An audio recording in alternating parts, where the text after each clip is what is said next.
Nous avons avec nous en ligne Dr Nabil Seda. Dr Nabil Seda est biologiste à l'Institut de recherche clinique de Montréal. Il est également directeur de l'unité de recherche en biochimie neuroendocrinienne. Bonjour, Dr Seda. Bonjour, Comment ça va, docteur? ça va très bien. Vous êtes très heureux de cette découverte parce que c'est quand même une découverte qui nous indique que les médicaments contre le cholestérol peuvent avoir un effet positif contre la COVID-19. Expliquez-nous ça, docteur. Ok, c'est qu'on a découvert en 2003 une enzyme qu'on appelle PCSK9 qui a révolutionné la façon dont on traite les patients qui ont ce qu'on appelle une hypercholestérolémie, c'est-à-dire qu'ils ont un très haut de cholestérol, très haut taux de cholestérol. Et 12 ans plus tard, il y a maintenant des médicaments qui sont soit des anticorps ou d'autres techniques génétiques qui permettent de arrêter la fonction de ce PCSK9 qui circule dans le sang. Et à ce point-là, ils peuvent diminuer le cholestérol circulant, le mauvais cholestérol circulant, d'à peu près de 70%, de 60 à 70%. C'est extraordinaire. Donc, beaucoup de personnes qui prenaient des statines pour réduire leur synthèse de cholestérol, parfois avaient des problèmes musculaires et étaient intolérants à ce médicament-là. Et donc, ces gens-là avaient besoin d'une porte de sortie, si vous voulez, pour diminuer leur cholestérol. Et c'est là où est arrivé le médicament contre le cholestérol, le PCSK9. Maintenant, on a réalisé aussi que la PCSK9 était inflammatoire. C'est-à-dire que quand on a beaucoup de PCSK9, on a plus d'inflammation.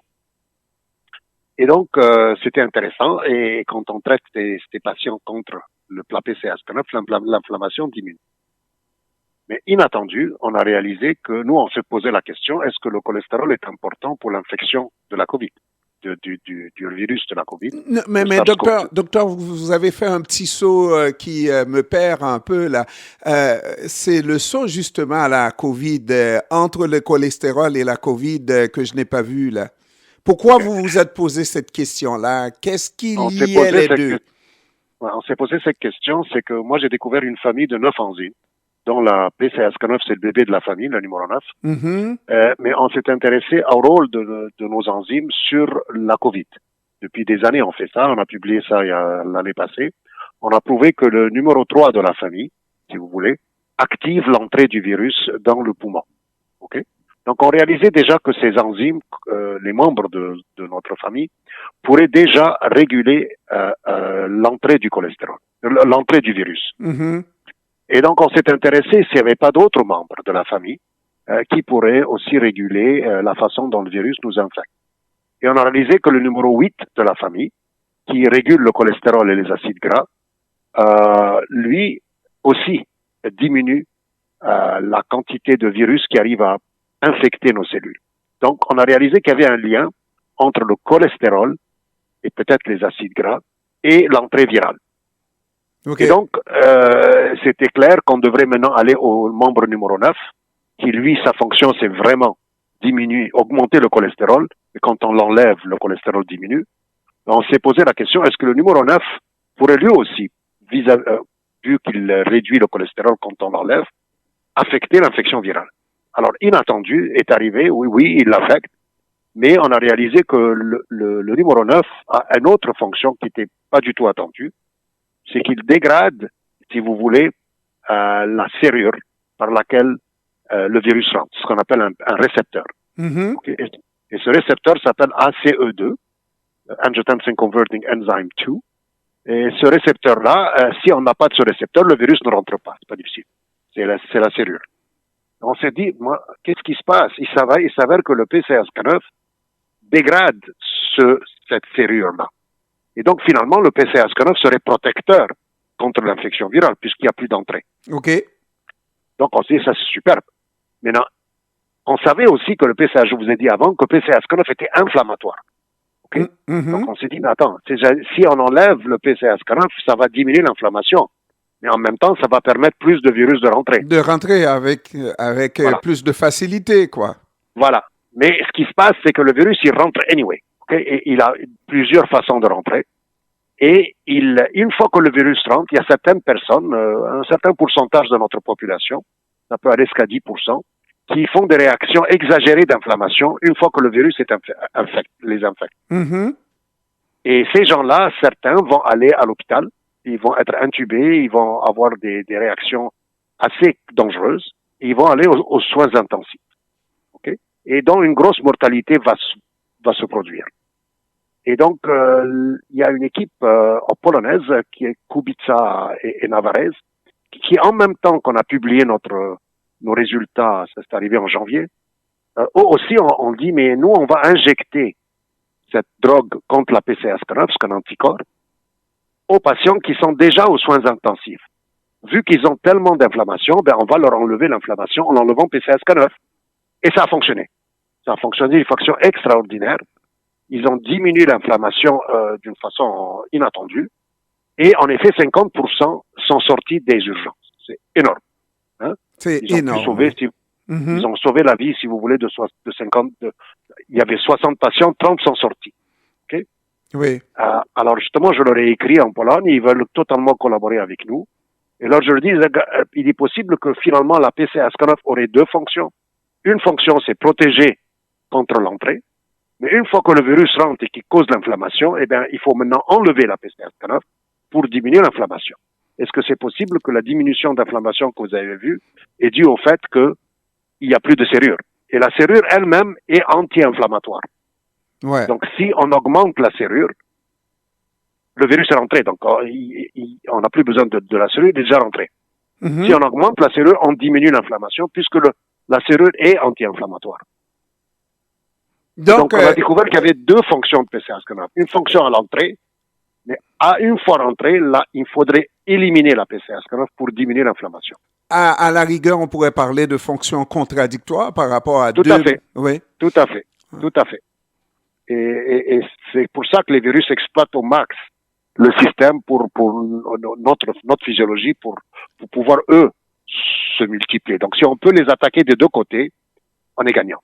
Et si on peut lui tendre un piège, le laisser rentrer et puis fermer la serrure à double tour et voilà. Et on le traite et voilà, on le prend dans le piège. Mais dans le fond, docteur, lorsqu'on parle de COVID-19 et surtout de ce vaccin qu'on a trouvé en moins d'un an et qu'on dit c'est enfin les sceptiques, n'est-ce pas, ou anti-COVID qui disent que ça a été trouvé trop vite, etc. Mais la COVID-19, en tout cas, les éléments de la COVID étaient déjà connus du milieu scientifique, pas vrai?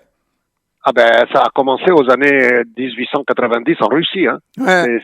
C'est à Saint-Pétersbourg, hein. Ouais. C'est pas nouveau, hein. Les coronavirus sont connus, hein. Excepté qu'il n'y avait pas des moyens de voyage en ce temps-ci au 19e siècle. Il n'y avait que des trains et des bateaux. Non, mais excusez-moi, docteur, c'est qu'ils ont dit, ils continuent à dire encore que tous les vaccins, on met pour trouver ces vaccins-là, en tout cas la formule, ça met beaucoup plus de temps par rapport à la COVID. Qui est arrivé, ce vaccin-là est arrivé vraiment dans moins d'un an et c'est pour ça que ce vaccin-là est plus suspecté que les autres vaccins quant à l'effet. Non, hein? Non, pas du tout. Parce que ce qui se passe, c'est que les autres vaccins, les méthodes du temps de Pasteur lui-même, qui avait commencé la vaccination avec les chiens et tout le reste, pour la rage, hein, c'est là que ça a commencé. Mm-hmm. Et ce qu'on faisait, c'est qu'on prenait un virus, on le chauffait pour le tuer finalement, hein, et ensuite on l'injectait. Donc on appelle ça un virus atténué, ok? Et donc le virus, il avait toutes les protéines de surface, la spécule qu'il a maintenant, et notre système immunitaire attaquait. Mais ça prenait beaucoup de temps pour pouvoir entraîner le système immunitaire à attaquer le virus. Mm-hmm. Et maintenant, avec la nouvelle technologie d'ARN qu'on appelle, ok, ce qu'on fait, c'est qu'on sait qu'est-ce que le virus, quel est le talon d'Achille du virus. Et c'est justement sa clé d'entrée, ce qu'on appelle la spécule, cette protéine de surface qu'il a, ok. Et on s'est dit, mais pourquoi ne pas attaquer directement la clé, hein? Et c'est ce qu'ils ont fait par l'ARN. Ils ont produit des petites particules qui expriment de grosses quantités de cette spécule-là. Il n'y a pas de virus, c'est juste la protéine virale de surface. Et là, ils expriment ça dans le muscle. Le muscle expose cette protéine à la surface, et là, tout d'un coup, le système immunitaire commence à attaquer parce que c'est une nouvelle protéine. Donc, finalement, ils ont bypassé le système, ne pas attendre que tout le virus doit être atténué et tout le reste. Ils vont directement au mécanisme qui va être le talon d'Achille du virus. C'est pour ça que ça a été rapide. Maintenant, là où on est rendu, professeur, il semble qu'il y a une question extrêmement importante à savoir, est-ce que en prenant le PCSK9, on devient plus à risque d'être infecté par la COVID? On prend le PSK9, on est infecté et puis on enlève le PSK9, c'est ça? Ben, c'est pas si simple. Ce qui s'est passé, c'est qu'il y a eu des Chinois qui avaient publié déjà en 2020, 2021, vous savez qu'à peu près 1,5 million de personnes chez nous au Québec prennent ce qu'on appelle des médicaments qu'on appelle les statines. Dont moi, peut-être, parce que j'en prends pour le cholestérol, moi aussi. Voilà. Donc, quand vous prenez des statines, ils ont réalisé cette étude-là sur 100 000 personnes qu'il y avait 50% de ceux-ci qui allaient aux soins intensifs. Donc, c'était déjà une protection, juste les statines. Mais les statines, elles augmentent PCSK9. OK? Ce qui fait que c'est comme ça qu'on a eu la protection. OK? Ouais. D'un point de vue. Les statines sont anti-inflammatoires, mais elles augmentent aussi PCSK9. Donc, il y avait un double effet des statines. Mais nous, ce qu'on découvre, que pas seulement PCSK9, si on en a, parce qu'on en a tous, ça vient de notre foie et ça circule, il est protecteur, mais une fois que le virus est entré, il faut l'arrêter. Oui. Sinon, on a des inflammations, c'est ça? Et voilà, et c'est l'inflammation qui tue. Ouais. C'est l'inflammation qui tue. Okay? Donc finalement, le bobo, c'est l'inflammation. L'entrée, le virus, il va rentrer. Finalement, c'est une découverte extrêmement importante, professeur. Je crois, on va voir là.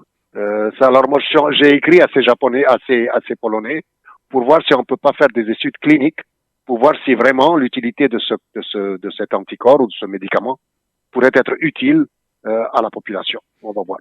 Voilà, docteur Nabil Seda, directeur de l'unité de recherche en biochimie et neuroendocrinienne et puis biologiste à l'Institut de recherche clinique de Montréal. Je vous remercie, docteur, d'avoir pris du temps de nous parler cet après-midi. C'est un plaisir. Merci, au revoir. Bonne journée, au revoir.